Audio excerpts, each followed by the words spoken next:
My background, What's that? my background's okay, right? Yeah, I don't see anything incriminating behind you. My mom made the comment on my last Facebook Live that she's like, you probably don't want to do those with your address showing in the background. I was like, ooh, yeah, you're probably right. I was sitting in my front yard and you could see my street address. So yeah, I always have to be a little careful when you start putting stuff like this out there. Okay, so quick question. Can I ask a question? Sure. Do you know is there a way to turn the volume up within the Zoom app? Within the Zoom app? Because my phone is at all the way up and I can hardly hear you guys. Let's see. I'm just looking. Yeah, I don't know a way to do it in the Zoom app. Okay. But I will maybe bring my computer closer and see if that helps. If it helps, I'm busy turning it down on my laptop. Oh, really? Oh my gosh. Yeah, I can hardly hear. It's so weird. Shoot. You don't have any headphones you could put in, do you? I do. I'm going to put my headphones in. Okay. We'll give her a chance to do that. Let's, while she's doing that, Tom, tell me something that you're grateful for. I like to start my meetings with people sharing something they're grateful for. I'm grateful for, I have just spent half an hour in my backyard checking out all the amazing plants and the way they've grown. I just love it. I love that. I have these zinnias that are as tall as I am, and I counted 27 bees sleeping in them. Oh, wow. I love that. Wow. And I found a squash. Yay. Squash. Oh my gosh. I can totally geek out on that stuff too. I love it. My garden is not great this year. I'm not good at troubleshooting it. So I haven't got a single zucchini or cucumber or anything yet, but oh well, I'll figure it out. I planted some sunflower seeds, said they were mammoth. Uh-huh. Those things are about 12 feet tall and they still haven't developed a flower head. Oh, really? Wow. Oh my gosh. The gardening is just every year, you never know what's going to happen. It's always a surprise, at least for me, because I'm such a newbie with it. Okay, Amy, can you hear? I can hear, yes. Can you hear me? Yes, I can. Yeah, okay. Very clearly. All right. By the way, hello, Amy. What's that? I just said hello to Amy. Oh, yeah, Amy. Hello, how are you? Nice to meet you. Okay, so you guys are, feel free to just, jump in, raise a hand. There's just a couple of us, so I'll see you if you have a question. We'll keep it kind of conversational. And I'm going to share my screen. So let me just get to that.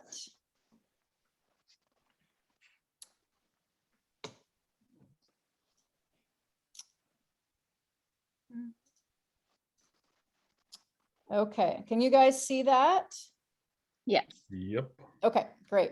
All right. So what's that?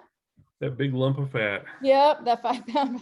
Yeah, it's amazing how when you think about 5 pounds, like it's so much more than just 5 pounds. It's like everything that 5 pounds represents and contains. And, it's like just losing 5 pounds has such significant benefit. And that's such an important thing to remember in the journey, in the journey of like health improvement and weight loss, is that even 5 pounds makes a big difference. I think a lot of people get stuck on sort of the final outcome or the long-term goal weight, and they forget to celebrate what it means to just even lose a few pounds. And losing 5 pounds changes your metabolism. It changes your inflammatory markers. It changes your blood sugar control. I mean, there's so many things. So I like what that 5 pound blob actually represents.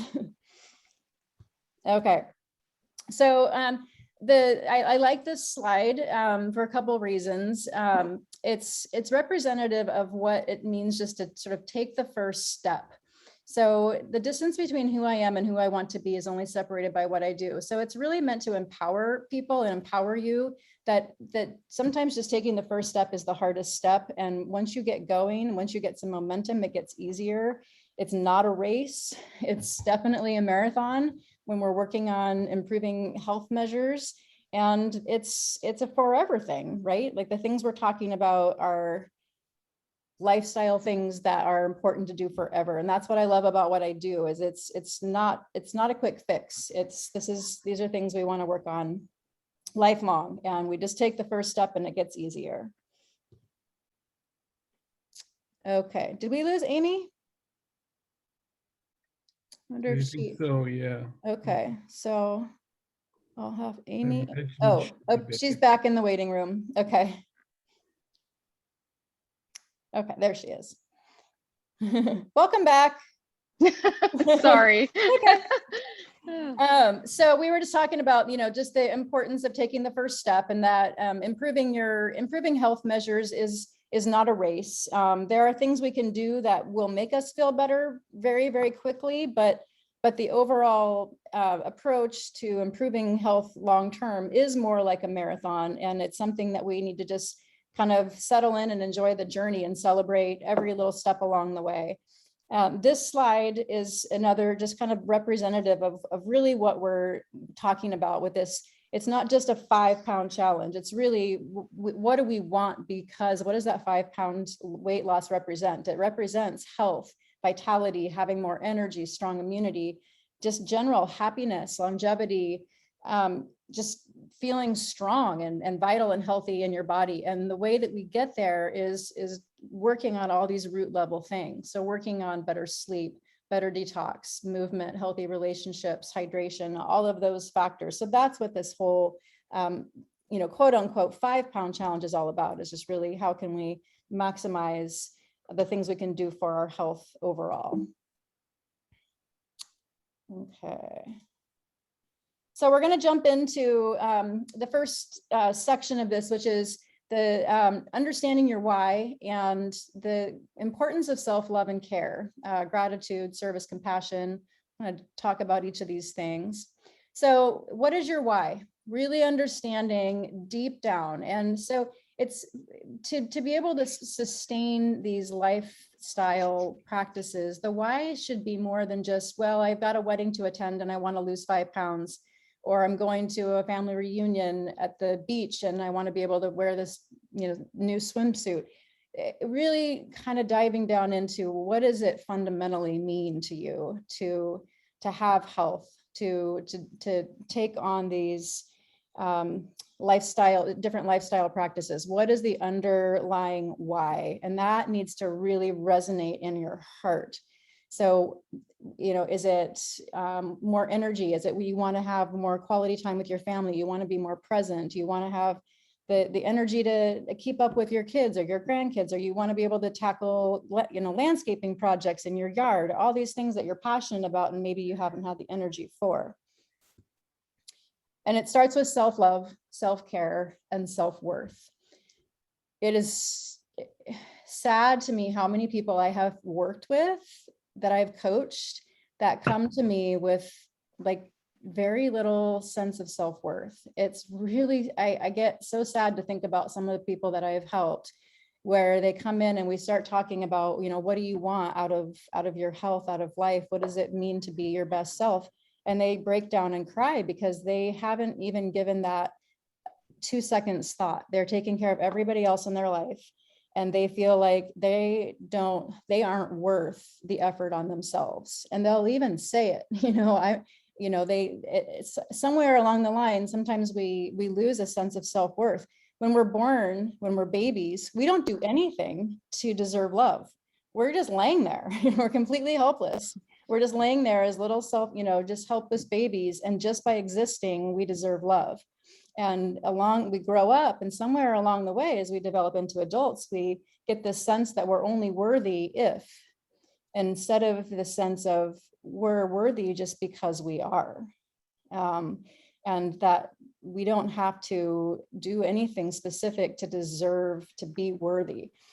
So I think that's an important consideration. If a lot of people that keep hitting walls in the coaching process, it comes back to they don't feel worthy. So we need to really address that, because weight loss and weight maintenance, you have to know your self-worth. So along with self-love is service. And I think one thing that can help us love ourselves better is when we are in a community, whether it's our family or our friends or a church or a volunteer organization, when we're when we feel a sense of community and a sense of service where we can be giving from our heart to another, that also helps us feel that sense of community helps us feel belonging, and it helps us feel loved. And so it's really that kind of beneficial two-way street. So when we give out of heart and out of love to somebody else, it just fills us up even more, and it gets us sometimes out of our funk. So whenever people are depressed and they make the effort to go do something for somebody else, that's just sort of a selfless, loving act, it helps to lift depression. And it's one of the things that therapists commonly have people do to get out of their own head, just to get out of their head and help somebody else. So that can have beautiful payback when we do these things for ourselves. And then compassion for self and others.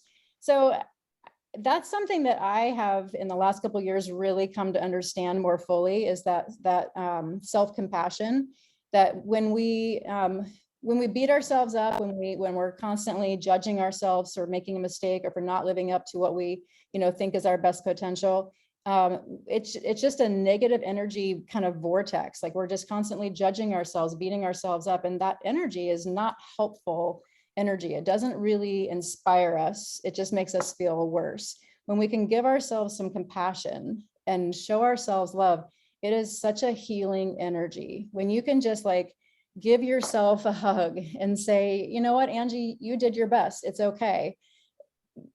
You're okay, and give yourself that. It's amazing how healing that can be. And I think instead we're our own worst critic. We walk around condemning ourselves, judging ourselves, beating ourselves up, and we really need to be our own like best cheerleader and show ourselves compassion. And it's so much easier to love yourself when you're giving yourself compassion. And then for others, especially right now, right? Like with what's going on in the world, like people are so fearful. And I find myself getting, kind of like getting rubbed the wrong way around certain topics that are, big in our society right now. And I have to remember, these people are coming from a place of fear. They are scared. Do not judge them for their actions. They're scared. And I think we all could just really benefit from having that sense of like non-judgmentalism and compassion sort of more globally. And whoops, I think I skipped the slide. Gratitude is in here somewhere, but it seems, oh, there it is, gratitude. So there has been lots of research on the benefits of gratitude. And I just had a great example of this with a client the other day. She came in and I asked her, let's start with a moment of gratitude. Like since we last worked together, what do you have gratitude for? And she said, I have gratitude for gratitude. And she explained, she said, I was feeling really stressed and really anxious. And I was kind of like spinning downward with this anxiety and stress. And I remembered to have gratitude. And she said, I couldn't think of anything specific. And so I just had gratitude for air. I just sat there and thought, I have gratitude for the air that I breathe. And she focused on that gratitude, and she lifted herself out of that negative, that downward spiral of stress and anxiety. And she was very proud of herself because she's really struggled with stress and anxiety for a long time. And so gratitude can really have huge impacts on how we manage stress, anxiety, depression. There's tons of research on the benefits of gratitude for our immune system, mental and emotional health. Of course, in relationships, when we have gratitude for the people in our lives, that's going to improve relationships. I mentioned it's really helpful in depression. It increases the serotonin and dopamine and those feel-good neurotransmitters. It helps with sleep, and it helps us balance our autonomic nervous system, which we're going to get into defining what that means in a few minutes. But they just keep studying it, and the list goes on and on and on. And I think that whenever we're struggling with stuff, there's always something that we can have gratitude for. And that really can do a lot to pull us out of whatever spiral or whatever funk that we might find ourselves in. And it really is helpful for food behaviors, which we'll talk about in a few minutes. Can I share something on that? Sure. It was maybe 8 years ago. We were in my work took me to Morgan Hill, California, and I'd been down there commuting for 3 years, which mostly meant I was alone down there 2 weeks out of 3. Well, my daughter finished up college and my wife prepared to come down. But towards the end of that time, I found this key called gratitude. And it was all these, yeah, there were hard times, but there was all these wonderful things that had happened as well. God put me into a position with a bunch of guys roughly my own age, and we were having great times together. They found a good church. There was a good Bible study. Financially, things were working out. Work was good. And there were so many things to be happy for. I was almost overwhelmed by the gratitude, and the difference it made in my life is exactly what you're describing, Angie. Yeah, Just it's exactly. amazing. I love that. Yeah, that's a great story. You can sometimes have that feeling, like that wave, like overwhelming wave that just hits you of how many things that there are to have gratitude for. And I think about how many people have like had my back and come and shown like just all of this love and support with what I've been through recently in my whole career transition, and the people who just are rooting for me and building me up and like, you're going to do this and you're going to succeed. And it's just like, oh my gosh, like I go to bed every night just with, nothing but gratitude on my heart. And I think that energy that we put out when we have gratitude, it's kind of like the whole like butterfly thing on the opposite side of the world. Like it's just, we put this amazing energy out into the universe, and the universe just like magnifies it. And we just, need more people to feel, to tap into that, because it's just so healing. It's just such a healing energy. So I love that story. That's great. Thank you, Tom. You're welcome. Okay, so we're going to talk about autonomic balance. We're going to move into, some a little bit more proactive kinds of things to be thinking about as we're setting the foundation. So all of this is setting the foundation for lifelong self-care and positive lifestyle habits. So autonomic balance is the balance between our parasympathetic and our sympathetic nervous system. So we have on the parasympathetic side of the nervous system, it puts our body into a rest and digest mode. It slows the heart rate, it lowers blood pressure, it lowers stress hormones, it gets it prepares the body, it changes where the blood is flowing, and it gets your body ready to be in a restful, calm state where you can be eating a meal and digesting it fully and completely. And then there's the sympathetic side, and that's the fight or flight side. That's the active, in the world, getting the job done. It can be our survival mechanism. We talk about that fight or flight. So that goes back to ancestral times where we were, literally living on the land, and we were hunting and gathering, and there was very real physical threats. And so we had to have that fight or flight mechanism in place in case we were to be, tracked by a lion or, somehow threatened environmentally. We had to be ready to run, ready to hide, ready to create shelter, ready to go on the hunt. And so they're for very good reasons that we were built with these two arms of the autonomic nervous system. But they can get imbalanced. And in our current society, the physical threats that we face are very minimal. So we do not need to be in a physiologic fight or flight state very often at all. I mean, especially in Albany and Corvallis. So what happens when we get stressed emotionally or depressed, anxious, is we send ourselves into, an imbalanced state in our autonomic nervous system, and that has negative consequences to our longevity and to our health. So we really want to spend more time being parasympathetically dominant where we're relaxed, we're in a state of calm, that rest and digest side of things, with the sympathetic kicking in when it's needed. So we'll talk a little bit more about that in a few minutes. We're going to talk about positive intention, beliefs, perceptions that can sometimes hold us back, awareness, mindfulness, and then just the habit of practicing presence. My slides are a little delayed. Come on. Okay, so autonomic balance.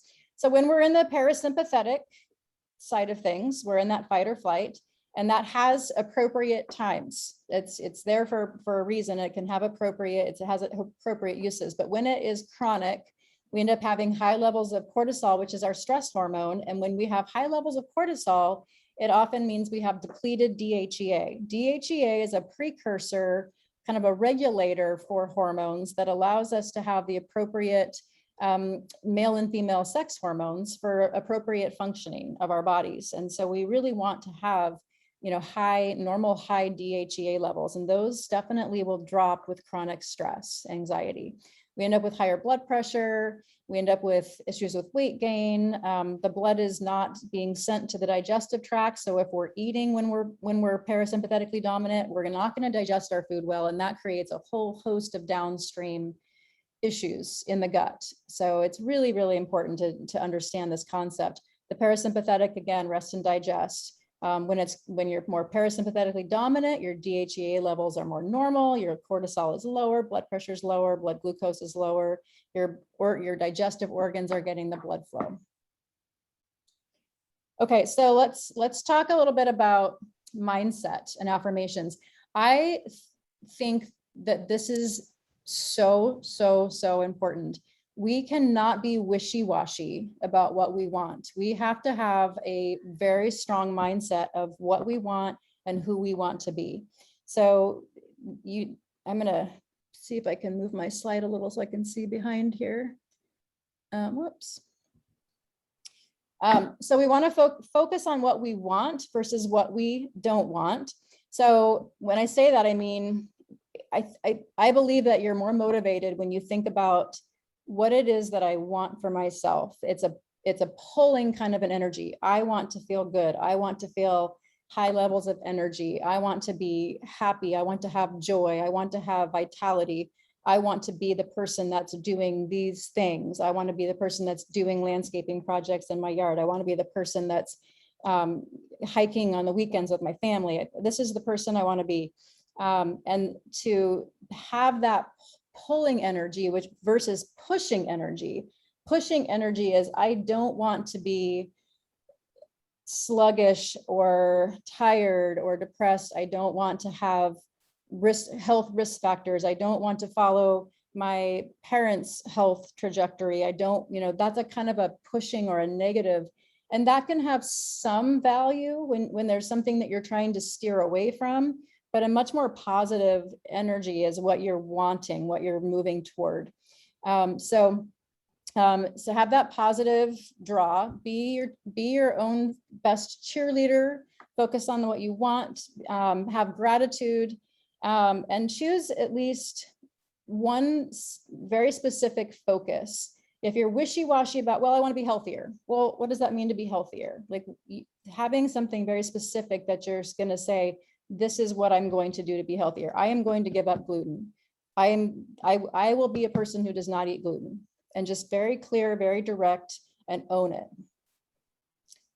Okay, so when we're moving towards something, it's really important to have a plan, right? And I would love to hear you guys share an example of that. If you've found yourself either struggling because you didn't have a plan, or if you've had to put a plan in place, how that's helped you. But I think it's important, especially with exercise, to have a plan and then have a plan B, and maybe even have a plan C, because it's, especially if we're like, not wanting to go outside if it's raining, then 6 months out of the year in Oregon, we have to have a plan B. And the words that you use really matter. So if I say, I'm going to try to work on my online marketing tool this week, versus I will work on my online marketing tool and I will get my lead magnet page done.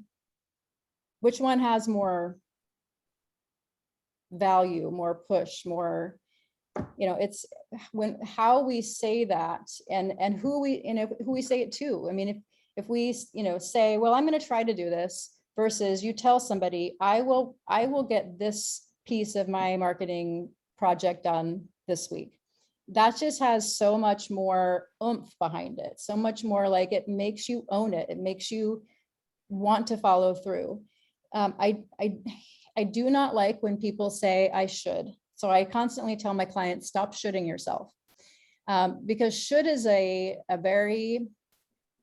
it's not an owning kind of an energy. I should means something external is telling you should versus I want to, I choose to, I am doing this for myself because.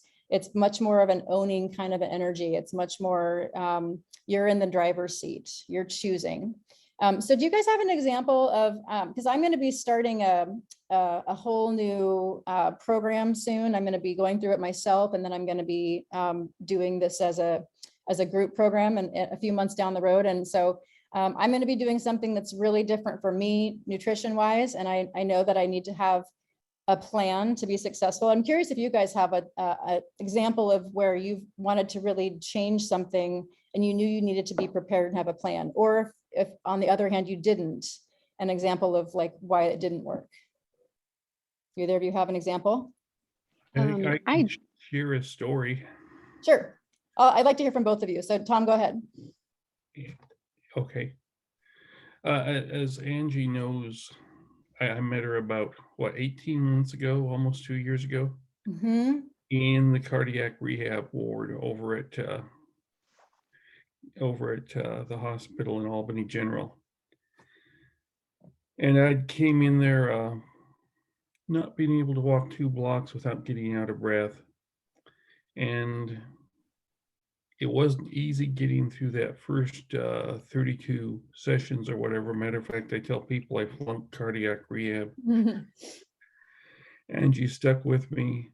I made it through the second one. I actually did pretty well and went on to the gym over here in North Albany. I forget what it's called. SamFit, yeah. And got myself a personal trainer there, and I was doing really well, even through the COVID thing and the isolation. I got myself an elliptical at home and a TRX machine, and I got the right exercises. I was doing really, really good. This was all plan A, okay? And then last March, came down with a hernia. It's really hard to exercise with a hernia. Really hard to exercise when you're recovering from the operation. And the first time and then I was busy remodeling, and when I finally did get in to do my exercise, put myself in the hospital. There's too much, it was, whenever I've exercised before, it's always been, okay, there's warning signs, things are hurting, I need to slow down. That didn't happen this time. I was my muscles were in a good enough shape. They just let me pull through it, which I tend to do. And I wound up in the hospital for 3 days with a I forget what it's called. At any rate, it was muscle cells blowing up, basically.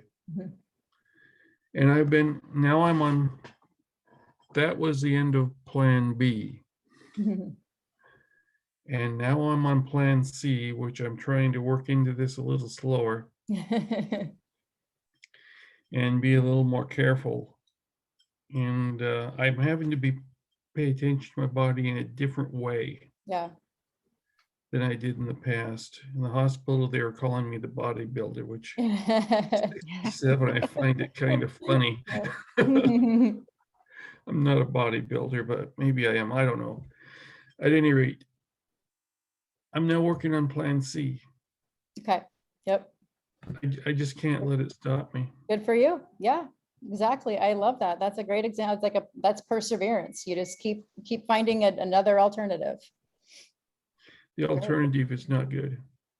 I'd Right. be back there not being able to walk. Yeah. Well, way to push through. Amy, what's your, did you have something to share? Yeah, so I virtually had always been healthy my whole life and never had any issues. And then I think it happened when I turned 40 that just the wheels came off. And I didn't understand, because I was a mom and I have a very demanding job, which I commute to every day. And so I had a lot of things going on, and I found myself just kind of becoming everybody's problem solver, but yet I could not solve my own problems. And I ended up on blood pressure medicine and metformin for prediabetes.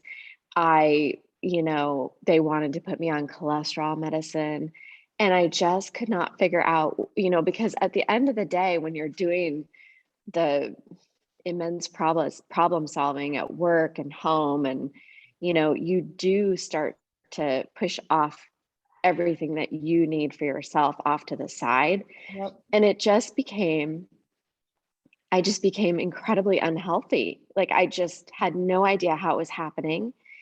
And so I started, my plan A was, okay, I'm going to get a handle on this. And we have a great situation here where we can go in and order outpatient labs. So you can go in and pick the things you want to test for and you get the results. You don't have to involve your doctor. So Awesome. I was doing that because I hate taking medication. Mhm. And so I really, really wanted to get off of this blood pressure medicine. I really, that was my plan A, was to start with that and to figure out how can I stop taking this medicine. And so I lost probably a little more than 10% of my body weight. I Wow. made it a point to, because my husband made me this beautiful workout room. And so I made it a point. I'm going to go in there every day. I don't care if I'm on the treadmill or laying on the mat lifting weights or just doing meditation. I'm going to go in there every day and I'm going to do Self-care. something, Self-care. Awesome. And so I was on that track. I was doing that.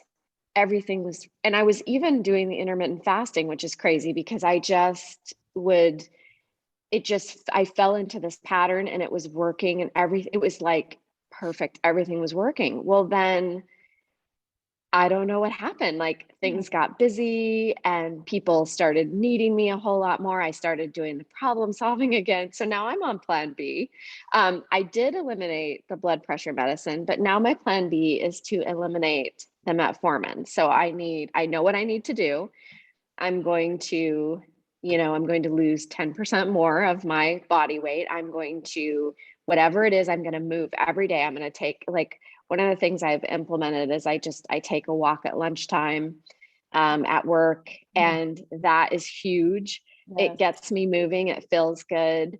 So that's my plan, is just, I'm not going to be so regimented about what I'm doing, but I am absolutely requiring myself to get out there and do something every day for half an hour, 45 minutes. And then I'm just really, doing the revamping what I'm eating. So I'm eating way more vegetables, just, really paying attention to what's on my plate. And I've been doing that since our class, and I feel way better. Awesome. I feel lighter. I feel less sluggish. So I'm on the right track, but I'm still trying to solve the sugar issue, which I think should iron out with more exercise and losing some weight. And so that's kind of my struggle is, but my daughter's almost out on her own. And I think as soon as she does do that, I can devote a lot more time and effort to, just kind of prioritizing my health. So yeah. There's something I was going to send you on the blood sugar thing too. So remind me of that later. I was going to send you a supplement idea. Oh, okay. Tom, yes. Yes, I was listening to Emily, and I was thinking about what I just said. And yeah, I was expressing what I didn't, where I didn't want to end up. And there's a lot of where I want to end up in there too. I didn't Oh get yeah. it. Mhm. But I'm thinking back to about 2 slides ago. Uh-huh. Okay. Yeah. But there is a lot. I want to be that healthy guy that's fit, that can jog a little bit, can take those long walks without worrying about my feet, and can do whatever the heck I want, feel like doing around this house like I was 20 years younger. Yep. Yeah. And I know you've come a long way from, where you were in toward that goal too. Mhm. Yeah. It Awesome. feels good. I mean, I've even been riding my bicycle around town. Awesome. Oh, nice. Love Yeah. it. Okay. So, we're gonna, so on positive intention, telling people what your goals are and asking for support, I find is also really powerful. I have a client right now who, her first goal was to get off gluten. And at first she didn't want to burden anybody. She didn't want to, oh, I don't want people to feel like they have to change just for me, or, she has a lot of social, does a lot of social stuff. And she's like, I don't want people to, have to like get special food or special beer, but then once she finally told people, she was amazed by how much support people showed her. She was so Mhm. afraid of being a burden. She's the giver, right? I take care of everybody else. I help everybody else. I don't want people fussing. But once she mentioned it, she couldn't believe how supportive people were. And now her husband is like, totally has her back. And a couple of her husband's friends, when they go out, will be like, oh, she's gluten-free. And, it's so wonderful when you can express your need for support from your community, and they're so happy to support. So I think that is good to tell people what you're doing, maybe even get people to join you, someone else that might want to improve their health, and have that.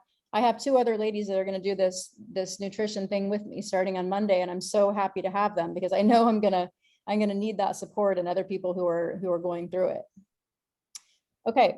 I would actually love to hear more about what you're doing with this. Oh. What it is you're doing. So, so this is a program that I'm going to be rolling out in the probably like late fall, and it's called the Metabolic Reset. I'm probably going to give it a slightly different title, but it's something that we're learning to do from the mentorship that I'm in, and we've got all the tools and all the workbooks, and it's a fairly strict 6-week meal plan, diet plan, and it's something that's, even though I'm a healthy eater, it's beyond what I've ever even done in terms of like Really going to be having to give up. And it's meant for people to lose really, significant amounts of weight if they need to. And if you don't need to, you can adjust the calories and keep from losing weight. But it's been shown to really change people's metabolism and help people with a lot of health issues. So I'm going to be putting out more information about it and kind of doing a lot of build up before I roll it out. So there'll be stuff coming out online about it, but yeah, it's going to be an interesting 6 weeks. for sure. Okay, so beliefs and perceptions. I think this is so huge. I think sometimes when we don't even recognize it, we have beliefs of, limiting beliefs about ourselves and who we think we are, what we're capable of.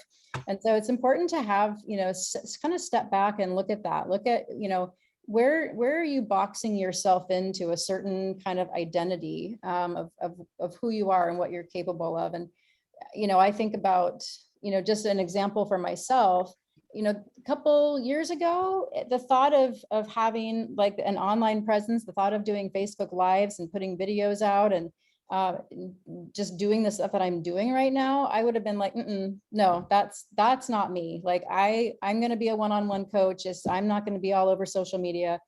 And here I am. I mean, I'm doing things that are completely out, we're out of my comfort zone, and my comfort zone, went from here to here. And I think it's going to go from here to here because I have faced my fears. I joined with a group that kind of helped me get over that hump, but I've faced my fears, and I've realized that I'm not afraid of people's judgment. I am not afraid of the things that I used to be afraid of. And I think people, a lot of times when people are struggling with health issues or weight issues, they're afraid of failing.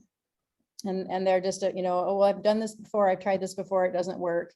You know, who am I to think that I can try this new thing and it's going to work? And so they just have this like limiting boxed in belief that they just can't do it.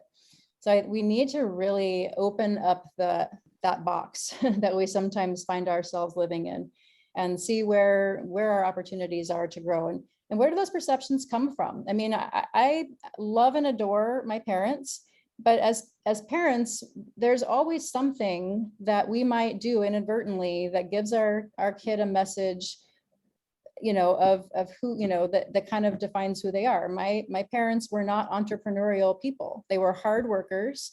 They, you know, they followed the rules. They, you know, were very successful in what they did, but they weren't outside of the box entrepreneurial type people.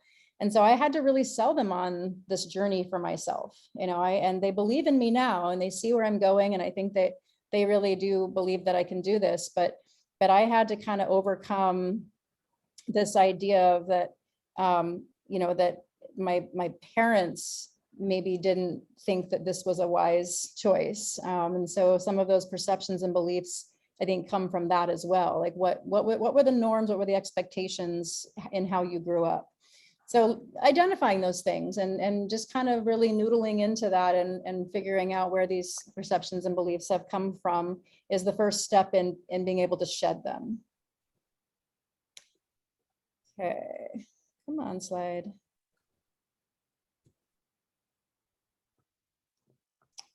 Okay, and then lastly, practicing presence and letting feelings sort of come and go like clouds. Feelings come and go like clouds in a windy sky. Conscious breathing is my anchor. So we all, it's human nature, right, to have emotional, to have emotional times, to have feelings that can come in that are upsetting, that are stressful. And it's when we recognize that we don't have to hang on to those feelings. We don't have to anchor to those feelings. Those feelings can be like clouds. And when we just breathe and just focus on our breathing and just sit in conscious awareness that we are not our feelings, we are not our thoughts, those things come and go. They're very transient, and anchor ourselves in our breath and who we really are deep down. It's easier to sort of let those feelings go. So it's a mindfulness technique of just, okay, I feel sad. That's okay. I can experience this sadness, and I can not anchor to it. And by just sort of allowing it to kind of just be and not fight it, it just drifts. We don't anchor to it. We don't, you know, invite it in and create a room for it and nurture it. We just say, you know what, this is what I'm going to feel right now. But as soon as I detach from it, it's going to just pass like a cloud in the sky. So one of my favorite phrases or quotes is, that which we resist persists. So when we're constantly trying to push away the feelings that we're feeling, they just kind of keep poking us. And when we just say, okay, I feel sad, I feel disappointed, and you just allow yourself to feel it, and eventually it just loses its power. Versus, I don't want to feel this way, so I'm going to go find something to eat, or I'm going to get online and shop, or I'm going to drink, or I'm going to, distract myself with social media or whatever it is. Like, we just keep trying to hide it and push it away, and it just keeps coming back and poking us. You allow yourself to feel it, it just will drift like a cloud. I love that concept. Okay, so back to the rest and digest, like autonomic. So we talked about this earlier. So again, we want to come to a place of mindfulness and calm when we're about to eat. So when we get into that, so I think that's when people say prayers at dinner, right? Like, I grew up saying grace, and like we just kind of fell away from doing that. But I think back now to what that does to our autonomic nervous system when we sit and have a moment of gratitude and say grace. It actually makes our digestive system work better. Like, all these religious practices have if you tie like almost every religious practice back to what it does for our health, it's amazing how many things have physical health benefit when we do them. All of the mantras and like the what's the Catholic prayer with the beads, like there's a timing and a sequence to how it makes us breathe. When we say grace before dinner, it gets us into that parasympathetic state so that our food can nourish us instead of actually cause problems because we're not digesting it well. It's so amazing how many of these old ritual practices really have so much physiologic benefit when we do them. So I am not great about it, but I'm trying to be better of just taking a moment before I eat to just take some deep breaths and just have gratitude for where my food came from, to have gratitude for what this food will do for my health, and just be in that state for a moment before eating. And if we can't get into that state, if we're so stressed out, if we're just like, oh, like up to our eyeballs in stress and anxiety, it's probably a good time to just not eat, just drink some water, do some breathing, because when you eat in that stressed state, it actually can cause digestive issues. So be here now. I love some of these quotes by Eckhart Tolle. Realize deeply that the present moment is all you ever have. If we're living in the past or we're living in the future, we're not really living. Whatever you fight, you strengthen. Whatever you resist, persists. And then I just made this comment: feelings, thoughts, and emotions are temporary and harmless once we realize we can make peace with them and let them go. Okay, we're going to move on to some more tangible types of topics, some things that more kind of wrap your mind around and kind of create some specific goals around. So fasting, talk about macros, inflammatory foods, organic foods, and where our food comes from. Any questions actually before we jump into this new topic? I just wanted to say that I grew up also, we said prayer before dinner, and I think we had gotten away from that. And I think that's a fantastic idea to bring that back and just be thankful and grateful and taking that moment before we eat dinner to just do that. Yeah. I hadn't thought about that in years, but that's so true. Yeah, I really am going to be better at that, and maybe I'll post something about that, put that out there, as a post to make me more accountable for it. But yeah, it just gives me warm fuzzies to think about everybody doing that and how much that gratitude can just change the energy. And it just came to my mind because we used to say, God is great, God is good. Let us thank him for our food. Yes, that was and what being together. Yeah. So I just, that's a good idea to bring that back. Love it. Love it. Okay. So fasting. So intermittent fasting is just basically an energy restriction, within a period of time. So there's different ways to do intermittent fasting. Some people will fast for 24 hours a couple times a week, or some people will do like just shortened feeding windows every day. So the one that is promoted in the mentorship that I'm in is sticking to an 8-hour feeding window. So you're fasting for 16 hours pretty much every day. When I work with clients at the clinic where I work, the functional medicine clinic, a lot of times we'll have people take the weekends off.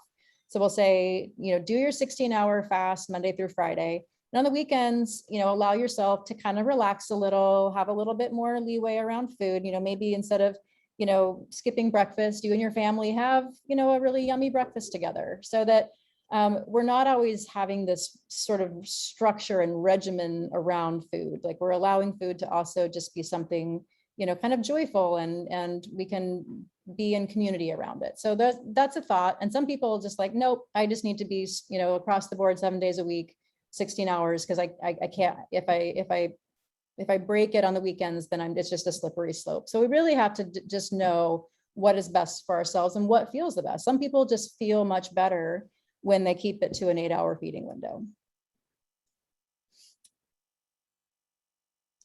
So the benefits of fasting. So our digestive organs were never meant to be working 24/7. And if you think ancestrally, we didn't have access to food as like we do now. We couldn't go open the refrigerator or the cupboard and grab some crackers and cheese.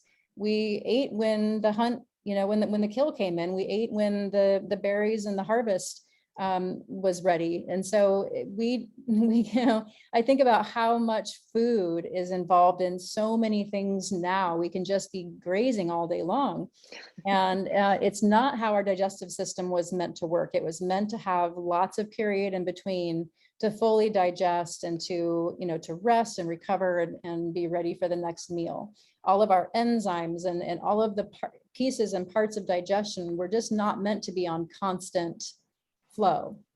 So when we take those periods of time without eating, everything kind of falls into place. And we actually, and maybe you guys have experienced this, we actually have better mental clarity. People think, oh, if I go for too long a period of time, then I'm like tired and I have no energy and I can't focus. Well, really what's happening is their blood sugar spikes are happening so frequently throughout the day. They keep hitting these lows and they feel like they can't focus. So they need like a quick surge of sugar to kind of like get the blood sugar up and feel like they have more energy and clarity. But all they're doing is just kind of keep chasing the low blood sugar. And it's just a terrible cycle. So when we actually go into that fasted state and we stay there, all of a sudden we have, the ketones that we produce are food for our brain. And we have this amazing clarity. The longest I've done is a 48-hour fast, and I felt so amazing. I could not believe how focused I was, how just like on fire I was with everything. It was the most amazing feeling. And I'm not saying that it's easy to fast, but when we learn how much better we can feel, it makes it easier to do it. We have improved cognition, again, like the clarity, the cognition. We can learn easier. We have better memory and focus. We have people think that if they fast, that they'll actually struggle with endurance. But I feel like when I compare myself to other people I run with that don't do any fasting, like I tend to always have longer endurance on long runs. I think Amy's with us. Yes, I'm here. Sorry. Okay, that's okay. So, I've noticed like all of my friends that don't do any form of fasting, they always bonk sooner. And with my fasting lifestyle, I tend to be the last one to bonk on a long run. So I do see the research on that as well. And it's something that is not just an overnight thing. Like you can't just go from the way you're eating now to the next day fasting and it's going to change your physiology. It's something that you have to gradually build to get to that point. But it allows the body to become a fat burning machine. So when you're fasting, your body's going to go to those fat stores and learn how to be more efficient and quicker to burn fat. And then when we fast, we allow for what's called autophagy. Autophagy is when the cells inside our body basically clean house. And we want that to happen. We want to have our cells be able to say, okay, all of this gunk is no longer, functioning. We need to like, basically, recycle the stuff that's not working, or we need to get rid of and kind of clean house and get rid of the stuff in the cell that's clogging up the works. So it allows all of our cells to just be better, more efficient powerhouses. And then it can also lead to apoptosis, which is when cells recognize that there may be an entire cell that's no longer a healthy functioning cell. And it actually programs the cell death. It causes that cell to actually die. And this is actually really helpful for cancer prevention because it can recognize when cells might be becoming cancerous and it programs that cell death. So lots of benefit for, they talk about also stem cell production. And after a certain number of hours of fasting, we produce more stem cells. So, huge for longevity, huge for, just the body being able to rid itself of potentially precancerous cells. Okay. Come on. Okay, when you're fasting, it's really important to hydrate. So fasting is also kind of a detox. When you're fasting, you're allowing for your detox systems to kick in better. And we all need to detox. Our detox systems are really, really important in our body. And we all have these amazing, beautiful, miraculous detox systems. And fasting can help support that process. So we need water to also support that process. So we detox the most through sweat and urine and bowel movements. And all of those things require lots of water. So people really underestimate the importance of hydration in terms of detox. And also when you're fasting, a lot of times we think that we're hungry, but we're actually thirsty. Our body needs water. And so when you keep a bottle of water, and ideally it's filtered water, but when you keep that with you at all times and you just keep drinking water, it makes it much easier to go the distance with the fasting in the fasting window. So keep that water flowing.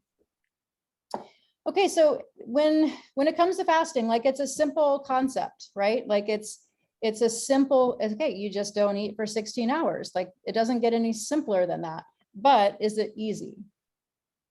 So a lot of people would say no, because they're used to eating as soon as they get up. They're used to snacking throughout the day. They're used to having 3 meals. They're used to having, munchies at night while watching TV. Like food is a part of every hour of the day almost. So it can be a very difficult thing to do, even though it's simple in concept.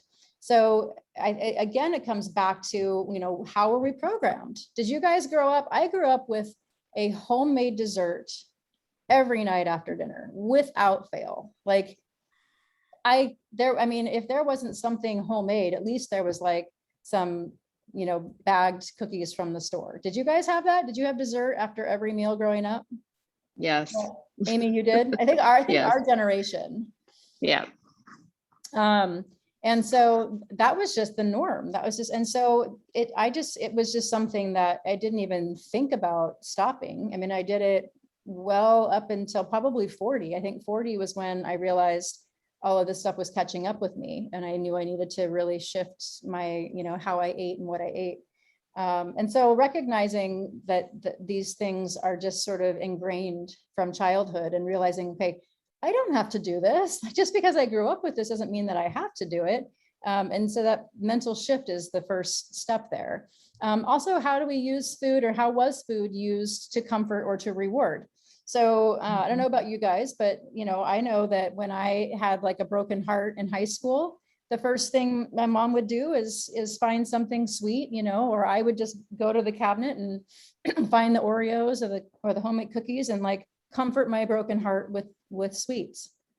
Food was often used as a reward. If the team won the game, everybody goes out and gets pizza, or we use food a lot for both sides, to reward a good performance or a good outcome, and to soothe a skinned knee. And it's something that we probably did as parents too, just not really realizing. So recognizing too, when you're reaching for something to comfort yourself emotionally, where did that come from? And recognizing, okay, I can break this cycle. I realize now, like, this is just something that I grew up with, and I don't need food to feel better. I can just experience this feeling and allow it to just kind of move through like a cloud in the sky. A lot of people think if they exercise, so my experience in cardiac rehab for 23 years was that nobody loses weight in cardiac rehab in the standard cardiac rehab model. And most people actually even gain because they think, oh, I didn't used to exercise. And now I'm in this cardiac rehab program, and I'm coming 3 days a week, and I'm getting on the seated stepper for a half an hour. So now I can, I exercise, I can reward myself with more food. And I would see people gaining weight in cardiac rehab because the association of, I went to the gym, therefore I get to eat more food. So Tom, I don't know if that was ever you. I don't know that it was, but there was a lot of your peers who I think would be like, oh, I worked hard, so my wife and I went out to lunch afterward. If I could comment on that, Yeah. it's because you're right, it's a real easy thing to happen. So I've been using my Fitbit and monitoring calories for years. I was taught that in a Kaiser program I was in for a year. Mhm. And over the time, I found out that if I am keeping very close track of my food, my 1,700 calories a day, which is generally what I need to maintain, um, and I start doing things that are very active, I actually do have to up it a little bit, but it is so easy to up it too much. Yes. One friggin' donut is an hour on the elliptical. Uh-huh. Yep. Okay. Mhm. And it's so easy to overshoot on that thing. Yep. I found out the hard way that an hour on my motorcycle cruising through the Nevada desert was about 100 calories. Yep. Yep. And that's how much I needed to up it to Yeah. hold steady and not be fatigued. But it's so very easy to overshoot. And if you aren't actively tracking and doing some sort of a numbers, you will, like you say. Yeah. Yeah. I mean, I think that people just need to come to an appreciation of that they can go out and burn a bunch of calories and they don't have to immediately replace them. My mom was a great example, and she shared this last week. Like, she would go to the gym and then she'd come home and immediately want like a bagel with cream cheese or like some kind of carby Well, thing. that's 400 or 500 calories, and that just blew her. Yeah. And her she gym realized, away. okay, like I get, like I had the craving, but now what she does is she comes home and she has like a half an apple and some nut butter instead of having all the starchy carbs. So she, that's an improvement, in what she's doing. And we can also, exercise and not need to immediately replace those calories. And it's best not to if you Yeah. can. Right. Yeah. And there was a lady in one of my weight loss classes. We went out to celebrate to what's that restaurant around that just serves salads? oh, the soup and salad place. It's a salad buffet. Okay. I forget what it is. There was one up in Tiger. There was one in San Jose. Oh yeah, I know what you're talking about. Yeah. And this one lady who hadn't really been losing a whole lot during this program sat down with a salad almost identical to mine, and I'd added all mine up, and she hadn't. She says, "Well, it's a salad. It doesn't really count, right?" Yeah. I'm looking at her plate going, "That's about 300 calories you got there, lady." Yeah, there's a lot of misconception around that kind of thing. Like, oh, I'm having a salad, so it's fine. Well, how much dressing and how much cheese and Yeah, those salads, prepared salad you pull off the shelf in Safeway, are around 1,000 calories. yeah. Yep. It's very easy to mess that up. Along those lines, how many times, especially like our moms, when you're pregnant and you hear people say, well, you're eating for 2 now. But that's totally not true. It's not necessary. You can eat the same amount that you normally would. You are not eating. I mean, your baby's taking the nutrients from the food you're eating. You don't have to eat a second amount of calories for that baby, and it's funny because, I know that that's what my mom's doctor told her when she was pregnant, and kind of something they did in the 50s, 60s, 70s, and but what a misconception right there. Absolutely. Yeah. I mean, and that's where it starts for a lot of women, right? Like they gain, they're fine. Like they weigh like a normal healthy amount, and then they gain 20 pounds with their first kid and 20 pounds with the second kid. And that's such a disservice that their doctors are telling them, that, and I think they're probably still saying that, I don't doubt that there are doctors that probably still say that. I got to pass on a quick story about that, though. We have a friend, college friend. She was determined not to gain any weight with her first pregnancy. She sort of went too far the other way. And they have a kid with disabilities. Oh, wow. sounds like she might have had a little bit of emotional issue around her Yes. weight and food. Yes. Well, she was very skinny to start with. Yeah. Yeah, I mean, it's definitely, I think it's really important to recognize where people may have, you know, some disordered eating to begin with. Yes. And if they do, then you really have to watch them closely, because that can be a slippery slope. That's too bad. So with the fasting and just that the emotions around food and how we use food and how it was used in our lives growing up, the mindfulness piece comes back into place. You know, it's just okay, so I'm wanting to eat right now. Why am I wanting to eat? Am I you know, and I'll just jump down to the Halt method. So that's an acronym for, am I hungry? Am I angry or stressed? Am I lonely or bored? Or am I tired? So I think it's really good to just step back and say, okay, what, am I really hungry? Like, is my body really hungry? Or am I feeling stressed out or angry? Am I feeling lonely or bored, you know, sad? Am I just really sleep deprived? Have I been getting really terrible sleep? And so I feel tired and I think that I need food to compensate for that. So, you know, having that awareness. And then I talk to clients about riding the crave wave. So, you know, craves come kind of like waves, right? And even hunger can come like a wave. Like when you're fasting, you might feel a moment or, you know, 15 minutes, 20 minutes where you feel really hungry. But if you just ride it out, that will go away. And so people who do like these long, like 2, 3, 4, 5-day fasts, the hunger pains literally go away after the first 24 hours. And you have some moments of total clarity and you feel great.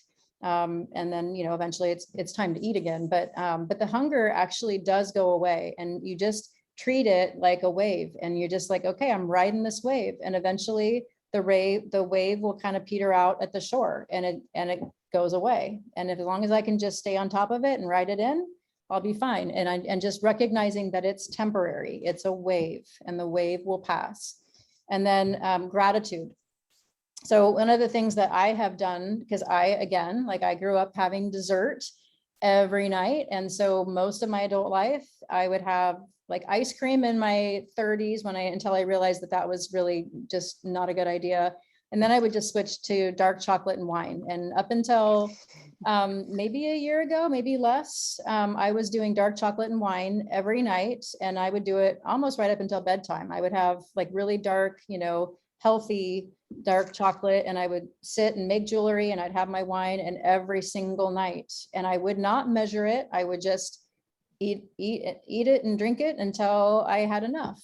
And that was like, when I gave that up, there was definitely like a little hole, like, okay, I really want this. And so what I would do is take my gratitude back to, I had a really delicious dinner and I can leave it at that. And so I really focus on making my dinner super, super satisfying, super flavorful, super enjoyable, so that when I'm done with dinner, I can just say, that was amazing. That was a great experience. I loved that meal and I can be satisfied with that. I don't need to have dessert. I don't need to have wine. I can keep myself busy. I can, you know, work on jewelry. I can work on coaching. I can, you know, go to bed earlier, which that's the other thing I did is I stopped staying up as late. So there wasn't as much time in the evening to be wanting to snack. But finishing my meal with a huge sense of gratitude has really been helpful for me to avoid going down that path of just really wanting something else in the evening.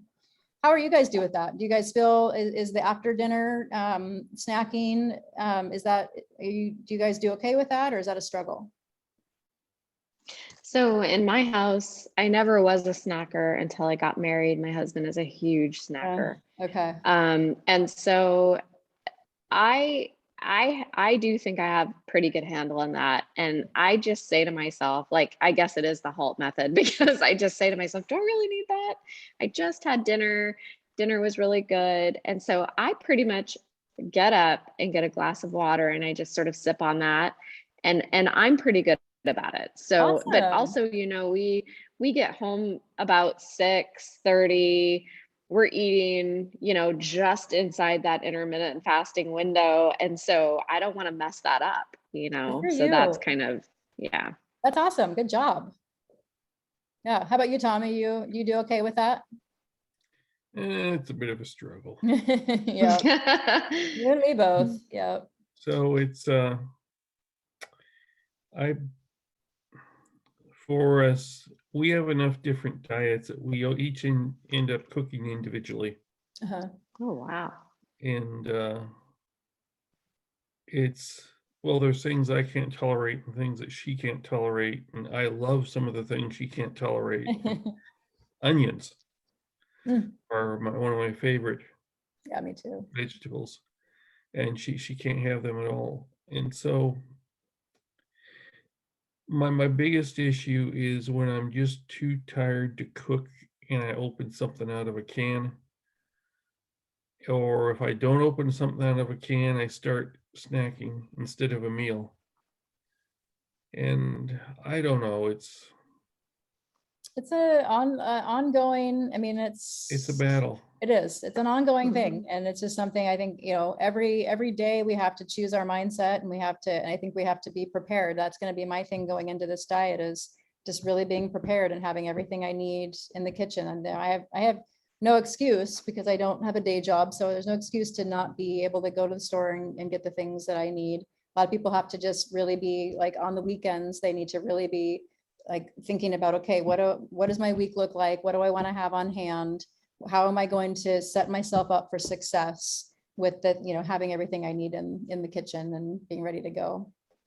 One quick thing, while we're talking about gratitude, we can weave that into this digestion piece as well. So to really support healthy digestion, we have to think about these 4 C words, and starting with choose. So of course we're choosing the food that we're eating. And so choosing healthy, whole food, food that is recognizable to a caveman. That's kind of how I look at it. If it's a processed food, a caveman's going to be like, what is that? If it's a whole food, then that's what our bodies were meant to eat. Then we cherish. So we have that moment of gratitude. We cherish that we have this food in front of us, and we take time to slow down and be thankful. We have, send that gratitude energy out into the world and to ourselves. We chill, we slow down, we take time and slow down and chill when we're eating. We try not to multitask. And then chewing the food. So chew until it's like baby food texture. If you're swallowing your food and it's not baby food texture, then that sets your digestive system up for all kinds of opportunities to create issues in your microbiome and to have issues with toxins and bacteria getting through that shouldn't be getting through. So we really want to make sure that we're getting all of those enzymes in our saliva, breaking down that food where it's supposed to be. Okay. So food source. So where does our food come from? And this is something else to be really mindful of.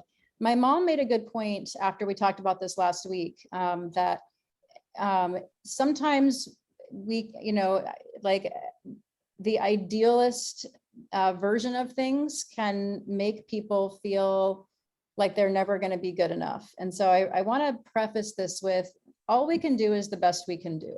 So I'm giving you this information so that you have it and you can use that however it best serves you. But I don't want to ever send the message that if you don't do everything, then it's not good enough. So we pick and choose the pieces that we have the most ability to do in the given moment, given our resources, time-wise, financially.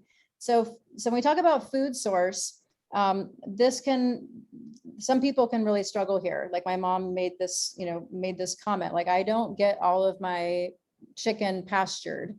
My seafood isn't all wild caught. And it made her feel like, am I failing? Am I not, am I not really going to get the best for my health because of that? And I was like, Mom, I'm so sorry. Like, no, I mean, you're still doing amazing things for your health. If we want to take it to the next level, then let's look at food source. It really, I will say with beef, that is probably my biggest, the biggest thing that I would encourage is try to avoid industrialized beef, because the omega-6 or inflammatory fatty acid ratio to the omega-3 is just really, really high. And it's just, that is going to be really damaging to your health. So so industrialized cattle are corn fed, they're grain and corn fed, they're given all kinds of antibiotics, they live in horrible conditions, they have a horrible life, and all of that is just toxic. And so that is the one thing, if you can get local grass-fed beef, that's ideally grass-fed and grass-finished. If you can't get grass-finished, but mostly grass-fed, then that's definitely better than corn and grain-fed. But an animal that didn't live a stressed life and didn't die a stressed death, ideally, because that if the animal is stressed, I do believe that it's going to cause stress in our body. Pasture raised poultry is ideal if you can get it. It's sometimes, not available in the supermarkets. You have to go to your farmers markets to get pasture raised chickens, pasture raised chicken eggs, pasture raised pork. And again, like there's a cost to that. There's a financial cost to that. If you can't afford that, then you have to do what you can afford. And I don't want that to ever like make people feel defeated, because there's so many things we can do, and every step in the right direction is a step forward with your health. You don't have to be at 100% with everything I'm sharing. Seafood that's wild caught, again, I mean, if you can only afford farm raised salmon, then that's better than industrialized beef. You weigh it, you say, well, what is better than, even if it's not perfect. There's ways to kind of, just move yourself down that pathway, even if you're taking it in baby steps. So yeah, you want to get wild caught if at all possible. And if not, then get the best you can. All right. Anti-inflammatory. So this is huge. So this is really sort of the bread and butter of everything I do with my coaching career, is helping people reduce inflammation, because inflammation is really the source. Chronic inflammation is the root cause of most chronic disease. It is the root cause of heart disease, diabetes, thyroid disorders, chronic pain, chronic fatigue. I mean, it's just most of all the autoimmune conditions. It is really it's the big culprit, and it's not necessarily recognized still in Western medicine. But when we can get chronic inflammation controlled and get that down, people will feel better very quickly. And so there are some culprit foods we'll talk about, but what chronic inflammation, where that starts is in the gut. So inflammation is an immune response. So the immune system responds to infections, to injuries, to help to mitigate the damage, right? To heal the injury, mitigate the infection, heal things up quickly. And inflammation is a part of that process, a very appropriate part of the process. But the immune system can get confused and it can get overwhelmed when because it lives right inside the gut wall. So your gut wall is a single cell layer thick. So your intestinal wall is just a single cell layer thick. And when we have increased permeability or leaky gut, so the cells start to have little gaps between them, then stuff gets through the gut wall that's not supposed to get through. The gut wall is supposed to be very smart in allowing the appropriate things to get through and keep the other stuff out. But when we get permeability or leaky gut, and that we'll talk about why we get that, the immune system, which lives on the other side, is just constantly on attack. It's just, there's just like constant battles being waged inside your gut wall. And the immune system is just constantly like, oh, that's not good, that's not good, that's not good. And you just get these battle scenes. And then it just ends up being this sort of chronic thing where you've got the immune system fighting. It starts to not recognize foreign invaders from your body's own tissue. It starts to go after its own team, because it's just so battle weary. And then we end up with autoimmune. The immune system starts to create antibodies and attack our own tissues. And then we end up having, again, chronic widespread inflammation where it's just going on throughout the body. And there are trigger foods and trigger additives and chemicals that can be in our processed foods that can contribute to this leaky gut. The most common one in our country, at least, is gluten. There's tons of science, there's tons of research. There's an Italian researcher named Alessiano Fasano, who basically was able to, under microscopic controlled lab conditions, show that gluten triggered a compound or a protein or something called zonulin. And zonulin actually it goes in and it causes the space between the cells to open up. And that he is shown in controlled lab experiments that is what's happening. So there's debates about whether this is happening because of gluten in our country, because of the way it's grown, because of the glyphosate that's sprayed on it, because it's been cultivated to grow faster. It's been cultivated to have stronger and higher amounts of gluten in it compared to ancient grains and compared to maybe to the way that it's grown in Europe. Because a lot of people can be in our country and have gluten and they're just a mess. Their body's just full of inflammation. They're depressed. They're in pain. They've got all these joint issues. They can go to Europe and they can eat gluten there and feel fine. Okay, is that because they're on vacation and they're not stressed and they're calm and they're happy? Or is it because the gluten is the wheat in Europe is grown differently? Maybe it's not sprayed with glyphosate. We don't know all of the answers, but when people give up gluten in this country, I see it 100% of the time, they get better. They feel better. It is definitely a contributor to leaky gut. The other one is sugar, cane sugar. Yes, Tom. So, I've been experimenting with this sort of stuff for a while. Uh-huh. I have to be the analytical guy. It's just who I am, You okay? are. Uh-huh. And the one thing that really sets off my joint stiffness, osteoarthritis, turns out it's Smart Balance margarine. Interesting. There's gluten seems to have some effect, but that Smart Balance margarine, it is nasty. I don't like that stuff. I can almost get locked up if I eat that for, say, a couple times a day for a week. Did you get rid of it? It's still in the fridge. I think Brenda uses it. Take a picture of the ingredients for me and send it. Yeah, I can do I mean, that. I'm sure there's stuff in there that's not good, but I'd love to, I haven't bought that margarine in decades, but I'm curious now to know what's in it. I've been buying it for the lower cholesterol. Yeah. But dang. Not good. Yeah. You're better off having butter. Well, not me. Okay. Yeah. Well, there's other ones we can work with, but yeah, that stuff is not good.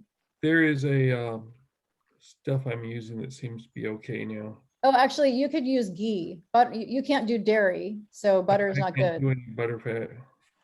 Okay. Yeah. You remembered. Wow. Yeah. Yes, I remember. You can't do dairy. Yeah. So a lot of people who can't do dairy will use ghee, and they do fine with that. Yeah, it's not the lactose for me though. It's the butterfat. Okay. So. So yeah. So anyway, so gluten and then cane sugar. A lot of people really react to cane sugar. It'll mess them up as quick as gluten. Some people might not have as immediate effect, but over time, sugar can definitely cause issues. For some people, dairy. SAD is an acronym for the Standard American Diet. So the Standard American Diet is just basically a lot of processed foods, a lot of crap, a lot of stuff from boxes and bags. And then specific food intolerances. So some people will specifically react to certain foods. And so we do a lot of food sensitivity testing, and that can actually show a lot of really valuable information. People can react to things that they had no idea, especially when people have certain foods that they eat all the time. So people will come to the clinic and we'll do food sensitivity testing, and it'll come back and it'll show like you're highly allergic to, or not allergic, but you're responsive. You're having reactions to berries, to blueberries, and to almonds.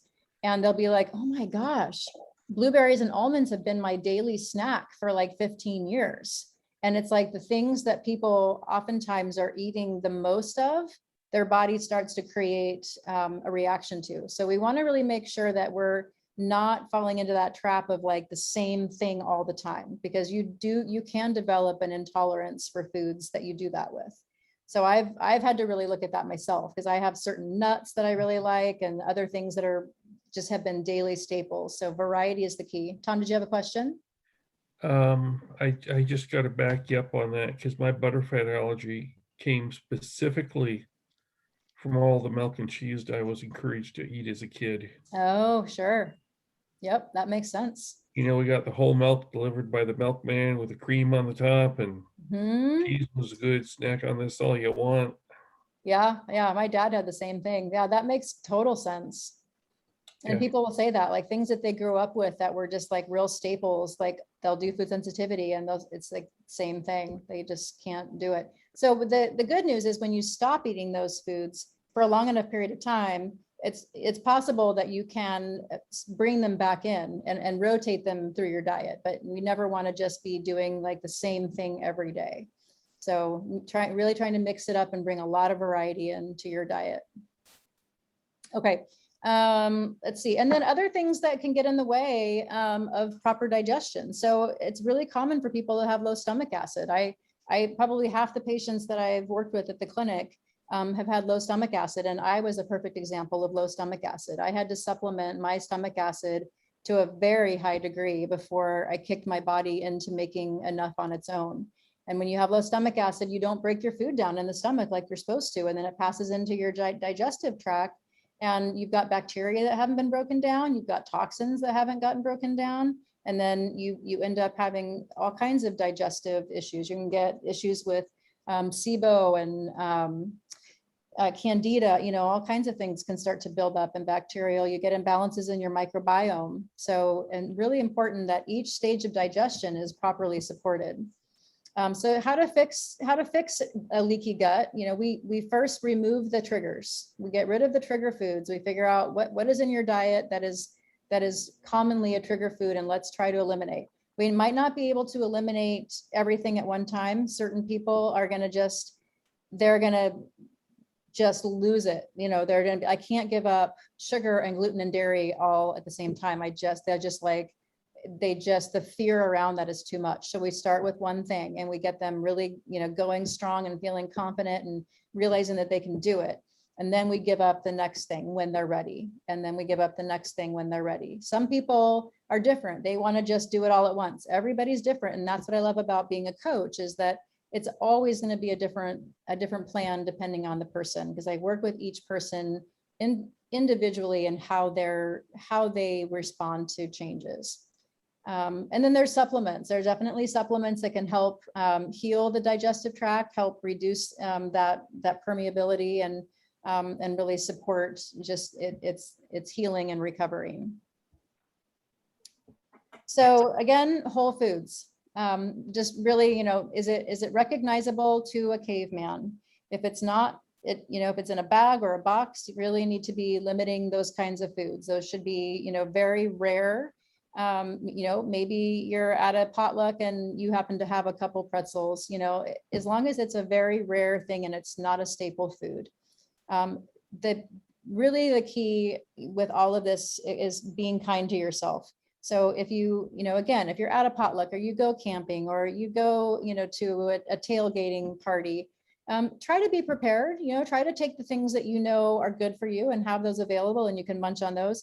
But if you eat a few chips, or you have a couple bites of your partner's hot dog or whatever, like give yourself grace. Above all, give yourself grace, because when you're working on changing your diet or you're trying to eliminate things from your diet, if you allow guilt and shame to have any part of that process, that can lead you down some really bad places with disordered eating. Elimination diets, when not done carefully and when not done with absolute grace for yourself and self-love, can lead people down these really bad rabbit holes of disordered eating. So that is, the first thing I usually will talk to people about is you have to give yourself grace. This is not a be perfect or don't do it at all kind of process. So that is something to always carry with you. Okay, and then when it comes to organic, is it worth it? So again, this, makes me think of the comment my mom made. I do not want people to think that they have to do everything perfectly or they're not going to get the benefit. So the thing with organic and inorganic food, if food is heavily sprayed, then the toxins on and in that food are going to make it difficult to lose weight and can cause you to gain weight, because what your immune system does is it says, oh, there's a toxin here. We don't want the vital organs to be exposed to this. So we better pull this toxin and put it and insulate it.